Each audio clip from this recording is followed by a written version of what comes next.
તમે કિસ્મતવાળા છો કે તમને મનુષ્યનો અવતાર મળ્યો છે. કારણ કે મનુષ્યની અંદર એવું લક્ષણ છે કે નીચેમાં નીચે ને ઉપરમાં ઉપર ઉઠી શકે છે. માણસ જો ધારે તો નીચે પશુઓથી પણ નીચે જઈ શકે છે, અને માણસ જો ધારે ને તો દેવતાઓથી પણ ઉપર ઉઠી શકે છે. હાલાકી બંધાયેલા બી એવું જ છે. દેવતાઓ પણ બંધાયેલા છે અને પશુઓ પણ બંધાયેલા છે. કારણ કે પશુઓને બી જો ઉપર ઉઠવું હોય ને તો મનુષ્ય અવતાર લેવો પડે છે, અને દેવતાઓને બી ઉપર ઉઠવું હોય ને તો મનુષ્યને અવતાર લેવો પડે છે. કારણ કે મનુષ્ય અવતાર એક એવો ચોરાવો હોય છે કે જેનાથી તમે ઉપર બી ઉઠી શકો છો અને નીચે બી ઉતરી શકો છો. માણસ જો પડે ને તો પશુઓથી પણ નીચે પડી શકે છે. જંગલી પ્રાણી પણ મનુષ્યનો મુકાબલો નથી કરી શકતો.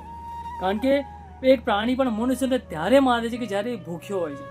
ભરપેટ પ્રાણી ક્યારેય મનુષ્યને નહીં મારશે, અને મનુષ્ય ભરપેટ થયા પછી જ શિકાર કરવા જાય છે પચાવવા માટે.